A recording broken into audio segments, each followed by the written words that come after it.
Hello students, now I am going to start some human diseases। दे रखा है NCERT में आपके सम कॉमन ह्यूमन डिजीजेस। तो common human diseases में कई कैटेगरीज है, एक बार कैटेगरीज बता देता हूँ मैंने तो ऐसे बैक्टीरियल डिजीजेज लिख रखा है, लेकिन जितने ह्यूमन में जो डिजीजेज होते हैं उनको अगर देखा जाए, ग्रुप्ड किया जाए तो लगभग 7 या 8 कैटेगरीज होगा। एक बार लिख के देख लेता हूँ कौन कौन से डिजीजेज हैं जो ह्यूमन में कॉमन होते हैं। एक तो ये बोला जाता है सबसे मोस्ट कॉमन जो है वो है बैक्टीरियल डिजीज़। एक तो हो गया बैक्टीरियल डिजीज़। बैक्टीरिया के बाद सेकंड जो दे रखा है आपके एनसीईआरटी में वो दे रखा है वायरल डिजीज़। बैक्टीरियल में है तो कई सारे, लेकिन एक आपके एनसीईआरटी में 5 डिजीज के नाम दे रखे हैं: टाइफाइड, निमोनिया, डिफ्थीरिया, प्लेग और डिसेंट्री, जिसमें से 2 को एक्सप्लेन कर रखा है, टाइफाइड और निमोनिया को। बाकी डिसेंट्री हो गया, प्लेग हो गया और डिफ्थीरिया हो गया। इन तीनों का तो नाम दे रखा है, लेकिन फिर भी मैं एक्सप्लेन कर दूंगा ब्रीफ में, शॉर्ट फॉर्म में, उसको पूरा इलाबोरेट तो नहीं करूंगा, लेकिन शॉर्ट फॉर्म में बता दूंगा। वायरल है, वायरल में एक ही दे रखा है कॉमन कोल्ड। वैसे वायरल में भी कई है, चिकन पॉक्स है, स्मॉल पॉक्स है, मम्स है, कई सारे डिजीजेज हैं वायरल में भी। Bacterial, viral. तीसरा जो दे रखा है आपके एनसीईआरटी में वो दे रखा है प्रोटोजोअन। तो प्रोटोजोअन में भी 2 डिजीज़ दे रखे हैं आपके एनसीईआरटी में। एक तो दे रखा है मलेरिया, प्लाज्मोडियम से होने वाला, ये इसको पूरा एलेबोरेट कर रखा है। मलेरिया के बाद दे रखा है amoebic dysentery. Don't be confuse, bacterial dysentery, amoebic dysentery. खैर उसको हम डिफ्रेंशिएट करके बताएंगे कि दोनों में क्या डिफरेंसेज हैं। 2 डिजीज जिसमें भी दे रखा है। उसके बाद दे रखा है प्रोटोजोअन के बाद से हेलमिंथ्स डिजीज़ दे रखा है। हेलमिंथ्स में भी प्लेटिहेलमिंथेस, एस्केलमिंथेस से होने वाले तो दे रखा है एस्केरियासिस और फाइलेरियासिस, 2 डिजीज जिसमें भी दे रखे हैं। हेलमिंथ्स के बाद दे रखा है फंगल डिजीज़। फंगल में भी कई सारे हैं, जैसे रिंग वर्म दे रखा है।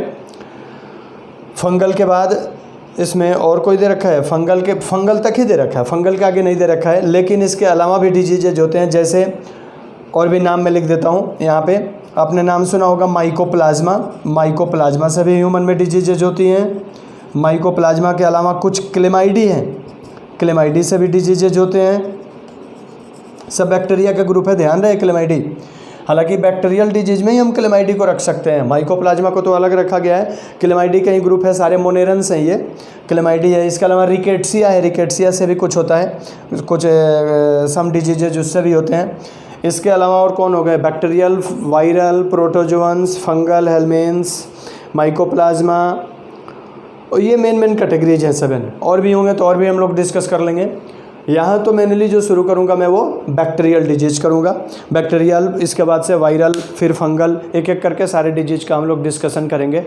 फ़िलहाल तो बैक्टीरियल डिजीज की बात करते हैं कि कौन कौन से डिजीजेज हैं जो बैक्टीरिया से ह्यूमन में होते हैं। आइए बैक्टीरियल डिजीज़ को डिस्कस करते हैं। तो बैक्टीरियल डिजीज़ के रूप में आपके जो एनसीईआरटी है उसमें दे रखा है, सबसे पहले वो है टाइफाइड। टाइफाइड देखते हैं। एक चीज़ याद रखें हरदम, कोई भी डिजीज़ हो उसमें 4 या 5 चीज़ें आपको याद रखनी है, बहुत ज़्यादा नहीं पढ़नी है, क्योंकि बहुत ज़्यादा भगवान करे आप MBBS करने जाएँ वहाँ पे डिटेल पढ़ें। यहाँ जितनी ज़रूरत है उतनी चीज़ें हम आपको बता देंगे, या आपको पढ़ना भी है। टाइफाइड है सबसे, बैक्टीरियल डिजीज़ में सबसे जो फर्स्ट दे रखा है वो है टाइफाइड। ये मार्कर शायद हल्का चल रहा है, दिखे ना दिखे। टाइफाइड फर्स्ट दे रखा है। अब इसमें क्या क्या है आपको याद रखने हैं।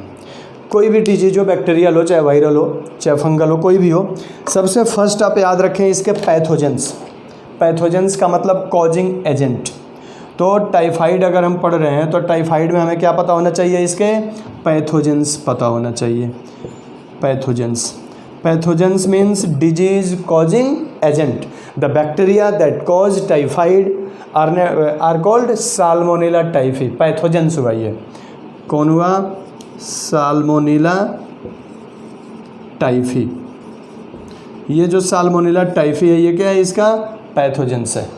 साल्मोनेला टाइफी फ्लैजिलेटेड बैक्टीरिया है, इसके अंदर फ्लैजिला होता है, मोटाइल होगा, फ्लैजिला होगा तो मोटाइल होगा, साल्मोनेला टाइफी। दूसरा पैथोजेंस के बाद में ये पूछा जाता है कि मोड ऑफ ट्रांसमिशन, हमारी बॉडी में ये आता कहाँ से है, mode of transmission, mode of transmission ये पूछा जाता है आपसे, कहाँ से आता है मोड ऑफ ट्रांसमिशन। तो इसका जो मोड ऑफ ट्रांसमिशन होता है वो है कंटामिनेटेड फूड एंड वाटर। आता कहाँ से है, तो कंटामिनेटेड फूड एंड वाटर, ठीक है, कंटामिनेटेड फूड और वाटर से इसमें ये हमारे बॉडी में आता है साल्मोनेला टाइफी। अब ये पूछा जाता है, हालांकि देखा जाता है ये कि सबसे ज़्यादा ये इसको स्प्रेड करने का काम जो करते हैं वो स्ट्रीट वेंडर करते हैं। Street vendors means those that sell some food items at road side. तो होता क्या है, उसमें डस्ट या कोई भी गंदगी या उस पानी में या उस फूड आइटम में ज़्यादा जाता है। तो हो सकता है हमें हो सके तो हमें स्ट्रीट फूड को या स्ट्रीट वेंडर जो अनकवर्ड फूड बेचते हैं उनको अवॉइड करना चाहिए, क्योंकि वहीं से ही आता है। पर्सन टू पर्सन ट्रांसमिट नहीं होगा। अगर कोई टाइफाइड से ग्रसित आदमी है उससे जल्दी कम चांस से आने का, ये टच के थ्रू नहीं आएगा, आएगा तो कंटामिनेटेड फूड और वाटर से आएगा। लेकिन इसके बारे में एक बड़ी मतलब फेमस कहानी है, प्रचलित कहानी, आपके एनसीईआरटी में भी दे रखा होगा। एक दे रखा, एक लेडी थी, प्रोफेशनल कुक थी, जिसका नाम था मैरी मेलन। मैरी मेलन, ये मैरी मेलन जो थी ये एक प्रोफेशनल कुक थी। प्रोफेशनल कुक मीन्स ये घर जा जा के खाना बनाती थी। तो हुआ ये कि जिस घर में ये खाना पकाती थी, खाना बनाती थी, उस घर में टाइफाइड होने लगा। लोग नौकरी से निकाल देते थे, ये खुद नौकरी छोड़कर भाग जाती थी। बाद में इसको डिटेक्ट किया गया, जब पुलिस ने पकड़ा, उसकी मेडिकल चेकअप हुआ तो पता चला कि इसके अंदर कई वर्षों से टाइफाइड का बैक्टीरिया है, इसलिए ये टाइफाइड कैरियर का काम कर रही है। टाइफाइड इसके अंदर बैक्टीरिया है मैरी मेलन के अंदर, ये खुद ग्रसित नहीं है लेकिन दूसरे को डिस्ट्रीब्यूट कर रही है। होता क्या था टाइफाइड में कि इसके हैंड्स से, नेल्स में जैसे टाइफाइड के बैक्टीरिया लगे हुए हैं, या फिर इसके जनरली स्नेजिंग कफिंग से नहीं होता है, ध्यान रहे, इसके नेल्स से या फूड आर्टिकल को जो जैसे मान लो इसके बॉडी पे लगे हुए हैं, या फिर ये कह लो ना कि स्नेजिंग कफिंग, हालांकि उससे आएगा नहीं। मेन जो होता था इसके हैंड से, हैंड आइटम, जैसे मान लो ये कोई भी इसके अंदर अगर इसके अंदर बैक्टीरिया है, कोई सामान टच कर रही है, पता चले अपने क्लॉथ टच कर रही है, कोई आर्टिकल टच कर रही है, उसके हैंड में आ गया, फिर उससे फूड बना रही है, वो पर्सन टू पर्सन ट्रांसमिट कर रही थी कई साल तक। हालांकि इसने बाद में जॉब छोड़ दिया, फिर इसने फिर से शायद पैसे की कमी हुई, फिर से खाना पकाना शुरू किया, बाद में इसको जेल में डाल दिया गया। वहाँ पे इसकी हालांकि निमोनिया से मौत हुई, टाइफाइड से खुद नहीं मरी। हालांकि ये आपसे पूछा नहीं जाएगा, लेकिन बस इतना याद रखिएगा कि मैरी मेलन जो थी ये एक टाइफाइड कैरियर की तरह कई सालों तक लोगों को टाइफाइड डिस्ट्रीब्यूट करती रही। ये पूछा जा सकता है आपसे, चूँकि एनसीईआरटी में दे रखा है। ये नहीं पूछा जाएगा कैसे मरी, क्यों मरी, कहाँ से मरी। ट्रांसमिशन पूछा जाता है कि ये कंटामिनेटेड फूड और वाटर से आता है। कंटामिनेटेड फूड अगर स्ट्रीट फूड है तो उसको अवॉइड करें, क्योंकि वहाँ से आने के चांसेस जिसमें ज़्यादा है। दूसरा ये पूछा जाता है जब हमारे बॉडी में ये आता है तो कब, कितने दिनों में स्प्रेड होता है हमारी बॉडी में, उसको बोलते हैं इनक्यूबेशन पीरियड। उसको बोलते हैं इनक्यूबेशन पीरियड। तो जो इसका इनक्यूबेशन पीरियड होता है वो 1 to 3 वीक्स का होता है। 1 to 3 वीक्स का होता है। 1 से 3 हफ्ते में ये हमारी बॉडी में ट्रांसफ़र हो जाता है, पूरी बॉडी में स्प्रेड हो जाता है 1 से 3 हफ्ते में, ठीक है। इनक्यूबेशन पीरियड के बाद एक पूछा जाता है इसका, हालांकि पैथोजेनिसिटी मैं उसको बाद में बताऊंगा, ये आपके एनसीईआरटी में दे नहीं रखा है, अलग से बता देता हूं मैं। इनक्यूबेशन पीरियड के बाद एक पूछा जाता है इसका डायग्नोसिस, कि इसको हम कैसे डिटेक्ट करेंगे। डायग्नोसिस का मतलब होता है डिटेक्ट करना, पता करना, टेस्ट करके पता करना कि हमारे में ब्लड में आखिर बैक्टीरिया है कि नहीं है, उसको बोलते हैं डायग्नोसिस। तो इसका जो डायग्नोसिस है वो है विडाल टेस्ट। विडाल टेस्ट किया जाता है इसका, विडाल टेस्ट करके पता करते हैं, अगर विडाल पॉजिटिव है तो टाइफाइड है, विडाल नेगेटिव है तो टाइफाइड नहीं है। तीसरा आपसे एक तो हो गया पैथोजेंस हो गया, दूसरा मोड ऑफ ट्रांसमिशन हो गया, तीसरा इनक्यूबेशन पीरियड हो गया, चौथा डायग्नोसिस हो गया। पांचवा जो आपसे पूछा जा सकता है वो पूछा जाता है साइन एंड सिम्टम्स। ये आपसे पूछा जाएगा, ये 5 चीज़ आप इसमें याद रखें, इसके अलावा मत याद रखिएगा। अब साइन एंड सिम्टम में क्या क्या आता है, तो साइन एंड सिम्टम में क्या होता है इसमें कि अगर टाइफाइड है तो एक तो हरदम सस्टेंड फीवर उसको बोलते हैं कि हरदम फीवर रहेगा लगभग 39 to 40 degree Celsius, approximately 101 to 102 degree Fahrenheit होगा ये। तो इसमें क्या रहेगा, फर्स्ट सिम्टम क्या होगा, sustained fever, sustained fever sustained रहेगा कितना, approximately 39 degree centigrade to 40 degree centigrade, ठीक है, 39 to 40 डिग्री सेल्सियस हरदम फीवर रहेगा, लगभग अप्रॉक्सीमेटली 102 फीवर हरदम रहता है, ठीक। जब फीवर हो जाता है कोई भी मतलब हमारी बॉडी टेम्परेचर हाई हो जाती है तो जो हमारे गैस्ट्रिक जूस होते हैं वो धीरे धीरे काम करना बंद कर देते हैं। जब गैस्ट्रिक जूस काम करना बंद कर देंगे तो लॉस ऑफ एपेटाइट हो जाएगा, भूख लगना बंद हो जाएगा। तो एक इसमें सेकंड क्या होता है, लॉस ऑफ एपेटाइट, भूख लगना बंद हो जाएगा, लॉस ऑफ एपेटाइट। इसके बाद थर्ड जो सिम्टम आता है वो होता है कंस्टिपेशन। कंस्टिपेशन क्या होता है, ये हमारे इंटेस्टाइन में अल्सर क्रिएट कर देता है। क्यों करता है, अभी पैथोजेनिसिटी थोड़ा सा बताएंगे, उसमें पता चल जाएगा। तीसरा ये क्या कॉज करेगा, कंस्टिपेशन। जाहिर सी बात है जब लॉस ऑफ एपेटाइट और कंस्टिपेशन होगा तो हल्का सा स्टमक पेन जरूर रहेगा, स्टमक पेन हल्का फुल्का रहेगा, स्टमक पेन रहेगा, हल्का रहता है, स्लाइट स्टमक पेन रहेगा। इसके अलावा क्या हो सकता है, तो थोड़ी सी इसमें हेडेक रहती है, थोड़ी क्या है, हेडेक तो पूरी रहती है, इसमें सिर दर्द हो जाता है, इसमें हेडेक रहता है। ये तो मेन सिम्टम वो सिम्टम है जो आपकी एनसीईआरटी में दे रखे हैं। इसके अलावा ये क्या क्या रखता है, आप बस इतना याद रखो, अगर कहीं भी दे रखा है कि sustained high fever, sustained high fever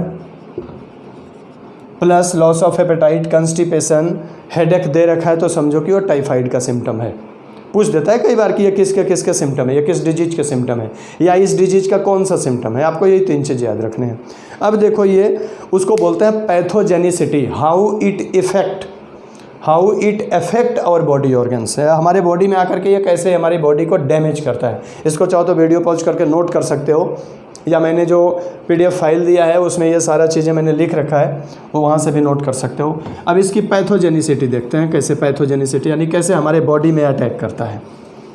actual में सबसे पहले चूँकि ये आता है कंटामिनेटेड फूड और वाटर से, तो जब फूड और वाटर से आएगा तो ऑब्वियसली जाहिर सी बात है भाई, ये जाएगा कहाँ, तो हमारे स्टमक में जाएगा। अब स्टमक में जा कर के ये कैसे वहाँ पे अपनी लाइफ साइकिल को चलाता है या अपने को एडजस्ट करता है, अपने को स्प्रेड करता है, ये देखते हैं।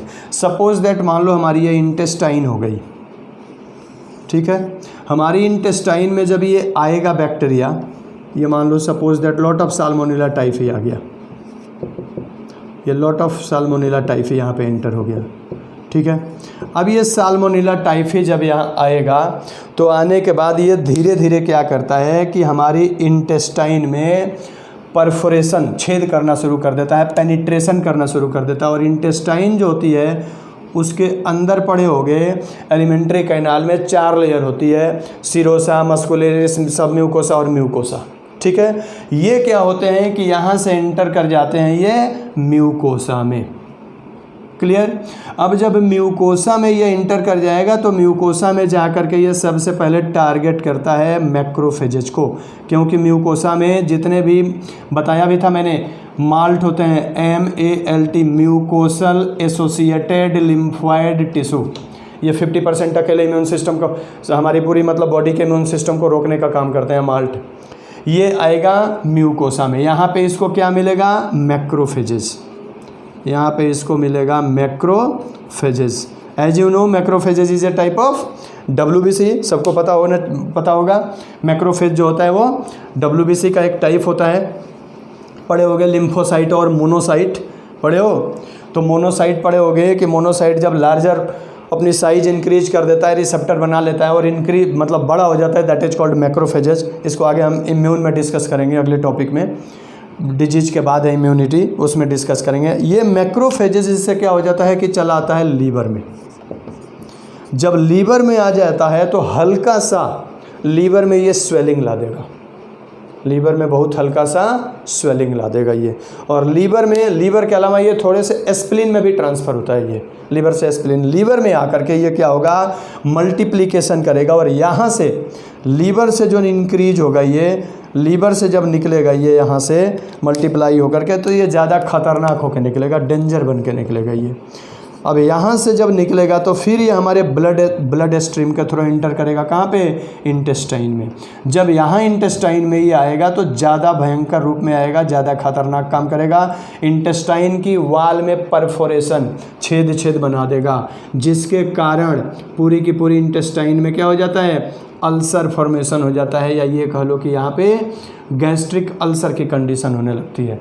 छोटे छोटे पॉस्चुलेट्स बन जाते हैं, अल्सर बन जाते हैं। अब ये धीरे धीरे वाल यहाँ इंटेस्टाइन की क्या होने लगती है, डैमेज होने लगती है, फूड का डाइजेशन बंद हो जाएगा। जब वाल डैमेज होगी तो फूड सप्लाई नीचे नहीं होगा, that is called constipation. Constipation में यही तो होता है, इंटेस्टाइनल मोटिलिटी स्लो हो जाती है, फूड एलिमेंट्री कैनाल से पास ही नहीं होता। जब एलिमेंट्री कैनाल में फूड पास नहीं होगा तो कॉन्स्टिपेशन की कंडीशन आ जाएगी, कॉन्स्टिपेशन आ जाएगा, स्टमक पेन होने लगेगा।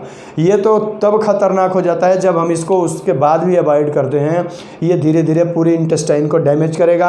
इंटेस्टाइन में अब क्या होगा, तो स्टूल्स के साथ म्यूकस और ब्लड डिस्चार्ज होना शुरू हो जाता है। इसमें पूरी इंटेस्टाइन डैमेज कर देगा, म्यूकस और डिसेंट्री वाली कंडीशन ले आ देगा यहाँ। इसके बाद ये लीवर से फिर हमारे बॉडी के अंदर सारे ऑर्गन में फैलना शुरू हो जाता है, ब्रेन तक पहुँच जाता है, मेनिंजाइटिस तक पहुँच जाता है ये। अगर इलाज नहीं किया टाइफाइड का, that it may be fatal. Fatal means kill you. ये क्या कर सकता है, टाइफाइड आपको मार सकता है, आपके डेथ तक आपको पहुंचा सकता है। तो इतना ये खतरनाक होता है। इसलिए अगर सस्टेंड फीवर हो, फीवर नॉर्मल एंटीबायोटिक से न जाए, कॉन्स्टिपेशन हो, स्टमक पेन हो, हल्का माइल्ड स्टमक पेन, हेडेक हो, तो समझें कि टाइफाइड के सिम्टम्स हैं। तुरंत किसी डॉक्टर के, किसी फिजिशियन से मिलें, ब्लड टेस्ट कराएं, टाइफाइड टेस्ट कराएं। उसका अगर टाइफाइड पॉजिटिव है तुरंत उसका जितना कोर्स होता है उतना इलाज कराएं। हाँ, इसके बाद एक और पूछा जाता है आपसे, ये था पैथोजेनिसिटी जो मैंने बताया। एक और पूछा जाता है आपसे ट्रीटमेंट, लेकिन पूछा नहीं जाएगा यहाँ। टेरामाइसिन या एंटीबायोटिक्स के नाम है, एंटीबायोटिक्स, खैर वो आपको ज़रूरी नहीं है, याद भी नहीं रहते हैं, इसलिए कि वहाँ कहीं पूछा नहीं जाता है एंटीबायोटिक का नाम। ये तो तब पूछा जाएगा जब आप डॉक्टर बन जाएंगे या डॉक्टर बनने जाएंगे, वहाँ पे एग्ज़ाम देंगे, यहाँ आपसे एंटीबायोटिक का नाम नहीं पूछा जाएगा। प्रिवेंशन पूछा जाता है कि how we prevent our self from typhoid. तो यही है, कंटामिनेटेड फूड और वाटर को अवॉइड करें, कभी भी इसको हो सके तो अवॉइड करें। अगर बहुत ज़रूरी हो तो खाएं, तो वहाँ पे पानी ना पीना भाई, ये सबसे एक उपाय करना। क्योंकि होता क्या है कि पानी से इसलिए ज़्यादा बीमारियाँ होती हैं क्योंकि हमारी स्टमक जो है, स्टमक में होता है HCl, ठीक है। HCl जो होता है ये पूरा का पूरा यहाँ पे भरा रहता है। HCl लगभग 2.5 से 3 लीटर इसमें HCl भरा रहता है। जब हम पानी पीते हैं तो पानी के साथ पानी जब आता है तो इस HCl को वीक कर देता है या डाइल्यूट बना देता है। डाइल्यूट HCl जब होगा तो वो वीक हो जाएगा, वो जो पैथोजेंस आएंगे उसको सही से मार नहीं पाएगा, किल नहीं कर पाएगा। जब वो पैथोजेंस को किल नहीं कर पाएगा, उस कंडीशन में फिर पैथोजेंस क्या हो जाएंगे, बड़े आसानी से स्प्रेड हो जाएंगे, हमारी एलिमेंट्री कैनाल को इन्फेक्टेड कर देंगे। तो पानी कभी भी हमें हो सके हमें पोर्टेबल वाटर पीना चाहिए। कभी भी लगे कि भाई ये कंटामिनेटेड हो सकता है, उसको ना पिएं, ये ध्यान रखें। अदरवाइज़ हो सके बॉटल में अपने घर से पानी ले जाएं, नहीं हो सके पानी की बोतल खरीद लें। अदरवाइज़ स्ट्रीट वेंडर से या बिना ओपन वाटर इसको न पिएं। ये सबसे ज़्यादा टाइफाइड कॉजिंग होते हैं। तो ये टाइफाइड के मेन चीज़ें थी। आपको 3 4 5 चीज़ें याद रखनी है। इसका पैथोजन से याद रखना है, साल्मोनेला टाइफी। दूसरा याद रखना है इसका incubation transmission, mode of transmission through contaminated food and water. तीसरा याद रखना है इंक्यूबेशन पीरियड 1 to 3 वीक्स। चौथा याद रखना है इसका टेस्ट, डायग्नोसिस, विडाल टेस्ट। और पांचवा याद रखना है सिम्टम में sustained high fever 39 to 40 degree Celsius, constipation के अलावा लॉस ऑफ एपेटाइट, वीकनेस भी हो जाता है इसमें, हालांकि loss of apatite, stomach pain, headache, weakness, ये चीज़ें याद रखना है। इससे ज़्यादा टाइफाइड में न याद रखें, सफिशिएंट है इतना। टाइफाइड के बाद जो दूसरा दे रखा है आपके एनसीईआरटी में बैक्टीरियल में, वो दे रखा है निमोनिया। आइए निमोनिया का डिस्कशन करते हैं। निमोनिया क्या है? निमोनिया में भी है वो यही है, बैक्टीरियल है ये। लेकिन ये कंटामिनेटेड फूड और वाटर से नहीं आता है निमोनिया, किसी न किसी इन्फेक्टेड पर्सन से हमारे में आता है। अगर कोई निमोनिया से ग्रसित व्यक्ति है उसके थ्रू आता है ये निमोनिया। आइए देखते हैं न्यूमोनिया क्या है। न्यूमोनिया, ठीक है। इसकी पैथोजेंस को देखते हैं। निमोनिया का जो पैथोजेंस होता है वो दो तरीके का होता है। निमोनिया का पैथोजेंस देख लो इसके पैथोजेंस जो हैं दो हैं। एक तो है, यहाँ मैं लिख देता हूँ, ग्राम पॉजिटिव बैक्टीरिया जिसका नाम है स्ट्रिप्टोकोकस।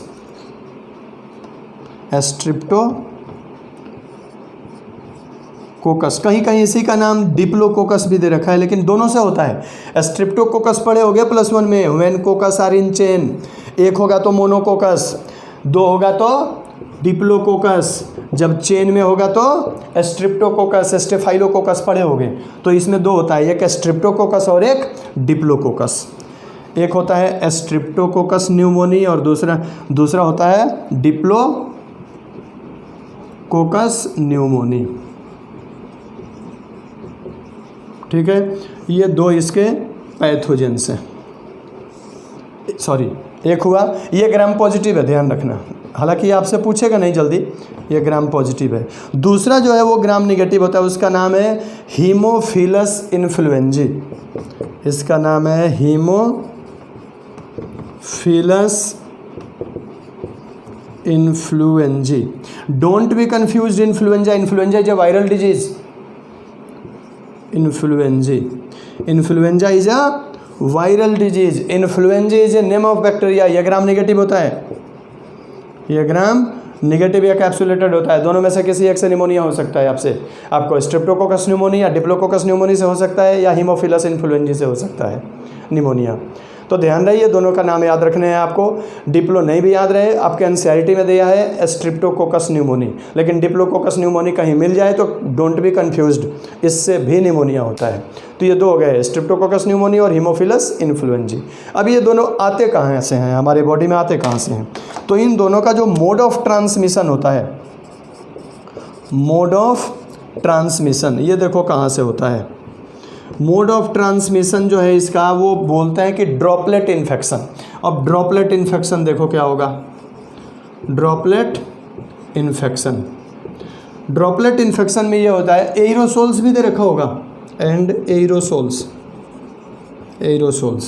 ड्रॉपलेट इन्फेक्शन में क्या होता है कि अगर कोई इन्फेक्टेड पर्सन है, जब वो छींकता है या खांसता है या स्नीजिंग करता है, कफिंग करता है, तो माउथ से या नाक से म्यूकस या माउथ से सलाइवा के ड्रॉपलेट्स निकलते हैं, फुहारे की तरह निकलते हैं, बोलते में भी जनरली निकल जाते हैं।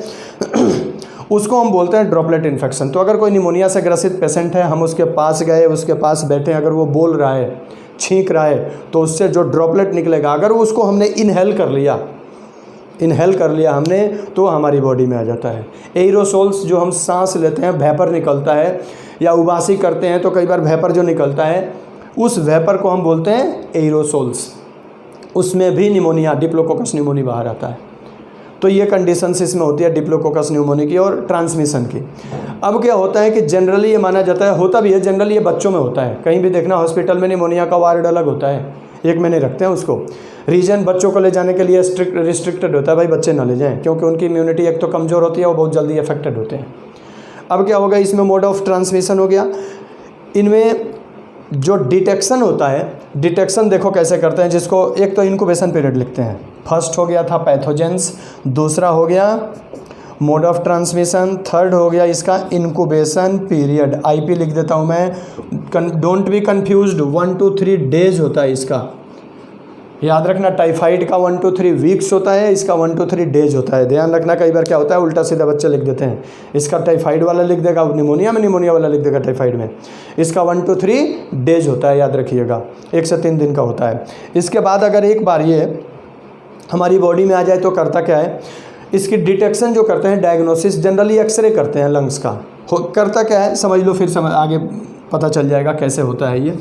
एक्चुअल में जब ये हमारी बॉडी में आता है तो ये हमारे रेस्पिरेटरी ट्रैक्ट को इन्फेक्ट करता है।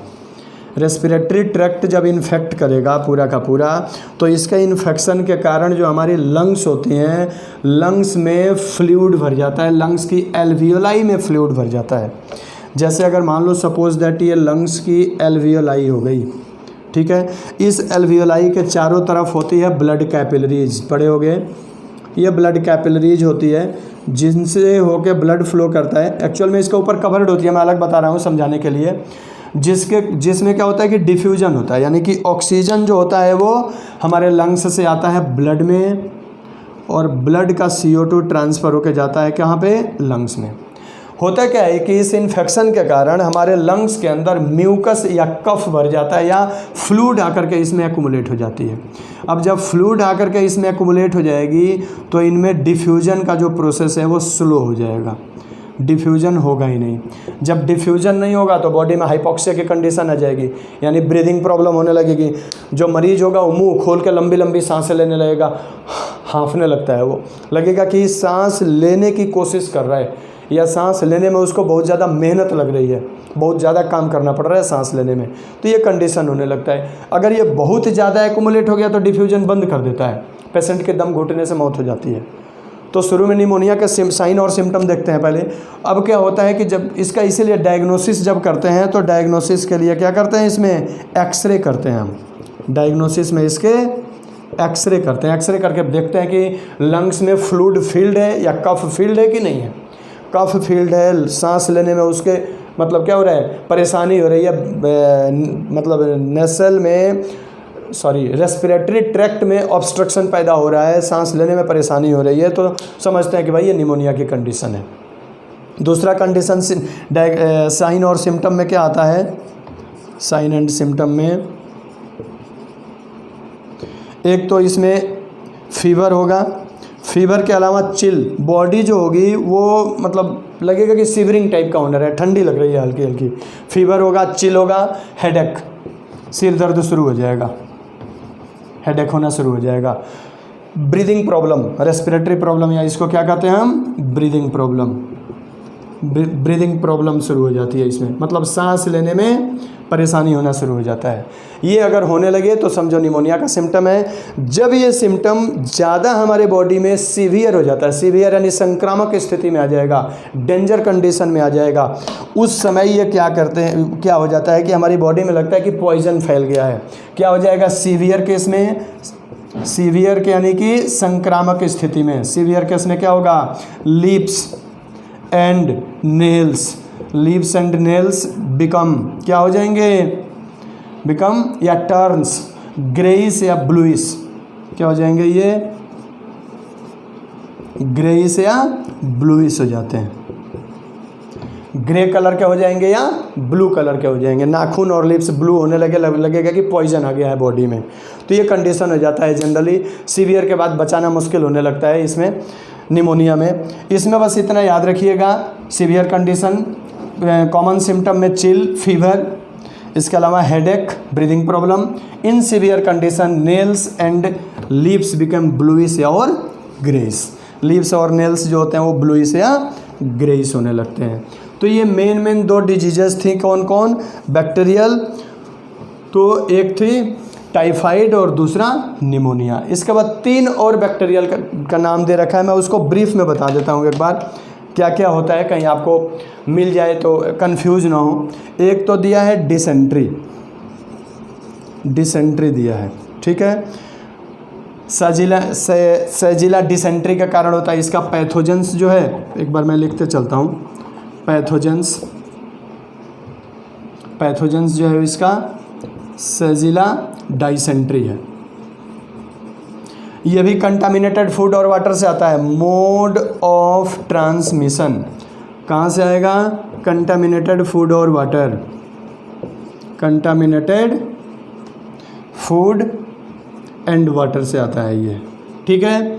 Incubation period 3 to 7 days, incubation period 1 to 3 या 2 डेज दे रखा होगा, 1 to 2 डेज या 1 to 3 डेज में लिख देता हूँ, 1 to 3 डेज, 3 to 7 नहीं होता, 1 to 3 डेज होता है इसका इनक्यूबेशन पीरियड। अच्छा, डिसेंट्री हो गया। इसमें साइन और सिम्टम देखते हैं। इसके लिए बहुत ज़्यादा डायग्नोसिस की ज़रूरत नहीं पड़ती है, हालांकि फिर भी ब्लड टेस्ट करके पता कर लेते हैं इसमें भी कि डिसेंट्री में है कि नहीं, लेकिन सिम्टम से ही पता चल जाता है इसमें। साइन और सिम्टम देखो क्या होता है। साइन एंड सिम्टम में ये होता है इसमें भी कि ये भी बैक्टीरिया जाकर के अभी बताए थे कि जैसे टाइफाइड वाला जब सीवियर कंडीशन होता है तो इंटेस्टाइन में परफोरेशन कर देता है, ये भी इंटेस्टाइन में क्या करेगा, परफोरेशन कर देगा। अगर ये हमारी इंटेस्टाइनल वाल है तो ये बैक्टीरिया जब आएगा तो हमारी इंटेस्टाइनल वाल को क्या कर देगा, डैमेज कर देगा। जब इंटेस्टाइनल वाल डैमेज हो जाएंगे तो उसके बाद यहाँ से ये परफोरेशन कर देगा, छेद छेद बना देगा। ब्लड कैपिलरी होती है इंटेस्टाइनल वाल के चारों तरफ, इसमें माइक्रोविलाई में ब्लड कैपिलरी होती है, वो रप्चर हो जाती है और इसमें ब्लड आने लगता है। यानी ये स्टूल्स के साथ ब्लड और म्यूकस आना शुरू हो जाएगा, लूज मोशन होना शुरू हो जाता है धीरे धीरे। तो ये साइन सिम्टम्स में क्या होगा, blood and mucus discharge with stool, blood and mucus pass with stool, pass with stool. Stool के साथ ब्लड और म्यूकस आने लगेगा। धीरे धीरे स्टमक पेन होने लगेगा, स्टमक पेन होने लगेगा। भाई ऑब्वियसली है, जब इसके अंदर परफोरेशन होगा तो पेट दर्द होना शुरू ही हो जाएगा, स्टमक पेन हो जाएगा। स्टमक पेन के अलावा लॉस ऑफ एपेटाइट हो जाएगा, भूख लगना बंद हो जाएगा, इसमें लॉस ऑफ एपेटाइट।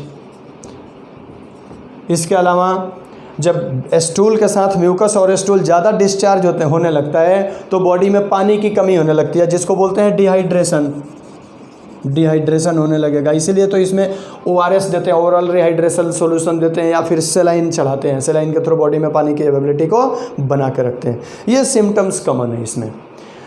ट्रीटमेंट में इसमें भी एंटीबायोटिक के थ्रू ट्रीट किया जाता है। इसको ट्रीटमेंट है इसका 100% ट्रीटमेंट है, मतलब क्या कहते हैं, बैक्टीरियल डिसेंट्री का। Don't confused with protozoan dysentery. Protozoan dysentery थोड़ा सा अलग है। जब अमीबियसिस जब पढ़ाएंगे तो उसमें बता देंगे, कंपेयर कर देंगे। अमीबियसिस में शुरू में क्या होता है कि सिर्फ लूज मोशन होता है, ब्लड और म्यूकस नहीं आता है। इसमें ब्लड म्यूकस पास होना शुरू हो जाता है डिसेंट्री में।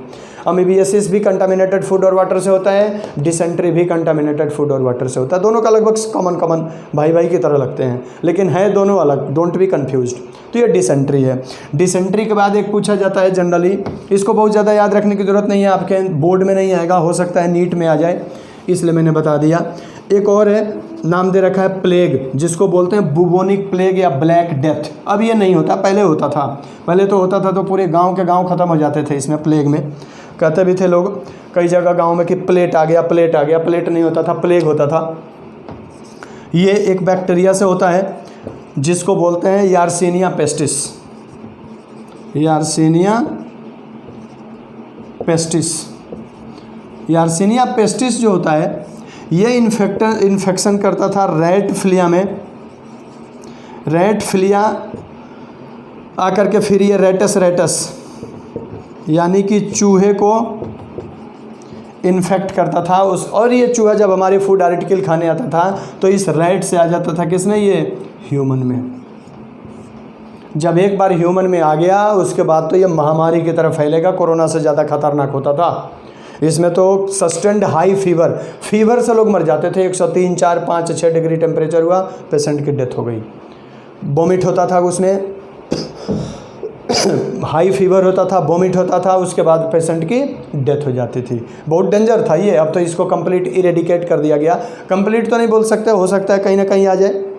अभी तक केसेस नहीं आए तो हम यही मानते हैं कि इरेडिकेट हो गया है प्लेग। अब प्लेग नहीं होता है, याद रखिएगा। यार्सिनिया पेस्टिस ये डायरेक्ट नहीं होता, इसके जो वेक्टर का काम करते हैं वो रैट करते हैं। और एक लास्ट जो दे रखा है वो है डिफ्थीरिया। डिफ्थीरिया भी निमोनिया की तरह हमारी रेस्पिरेटरी में प्रॉब्लम क्रिएट करता है या ब्रीदिंग प्रॉब्लम क्रिएट करता है। डिफ्थीरिया कोरोनी बैक्टीरियम डिफ्थीरी से होता है। कोरोनी बैक्टीरियम डिफ्थीरी से होता है ये जनरली हमारे रेस्पिरेटरी प्रॉब्लम, ये भी रेस्पिरेशन में या हमारी रेस्पिरेटरी डिसऑर्डर क्रिएट करना शुरू करता है डिफ्थीरिया भी। ये भी ड्रॉपलेट इन्फेक्शन से आता है। ये भी मोड ऑफ ट्रांसमिशन इसका भी क्या होगा, ड्रॉपलेट इन्फेक्शन होगा। ड्रॉपलेट इन्फेक्शन होगा। मोड ऑफ ट्रांसमिशन इसका भी ड्रॉपलेट। अच्छा एक चीज़ ध्यान रखना, जितने भी ड्रॉपलेट इन्फेक्शन होते हैं ना वो केवल नाक के पानी से ही नहीं होते हैं या म्यूकस से ही नहीं होते हैं। जैसे ड्रॉपलेट इन्फेक्शन में मान लो हमने नाक टच कर दिया, माउथ टच कर दिया, खांसी करते वक्त हाथ रख दिया। अब इस हाथ को हम जहाँ जहाँ रखेंगे, जैसे इसको पेन पकड़ रखा है, हाथ ऐसे किया, नाक पे इसको मार्कर को होल्ड किया, अब इस मार्कर में आ गया, इस मार्कर को जो होल्ड करेगा उसमें भी ट्रांसमिट हो जाएगा। हमने कोई ग्लास को पकड़ लिया, कोई यूटेंसिल्स, बुक्स हो गए, पेन्स हो गए, पेंसिल्स हो गए, कोई भी टच करेंगे आर्टिकल को, इससे वो फिर ट्रांसमिट हो जाएगा। तो ड्रॉपलेट इन्फेक्शन वाला खतरनाक होता है generally, droplet to droplet create फैलता है ये भी हमारे बॉडी में आकर के साइन सिम्टम्स अगर देखा जाए तो ये भी ब्रीदिंग प्रॉब्लम, नेसल कंजेशन, सांस लेने में परेशानी होना शुरू हो जाता है, जैसे उसमें कॉमन कोल्ड में होता है। रेस्पिरेटरी ट्रैक्ट इन्फेक्शन ये भी करता है, पूरी के पूरी रेस्पिरेटरी ट्रैक्ट इन्फेक्शन ये भी करता है RTI, don't confuse reproductive tract infection, it is respiratory tract infection भी होता है। आकर के ये पूरी की पूरी रेस्पिरेटरी सिस्टम को ब्लॉक करने लगता है। हालांकि इसका भी इलाज है, डिप्थीरिया का भी इलाज हो जाता है, ये भी क्यूरेबल है 100%, ऐसा नहीं है कि क्यूरेबल नहीं है, ये इसका भी इलाज है। तो ये थे कॉमन बैक्टीरियल डिजीजेज।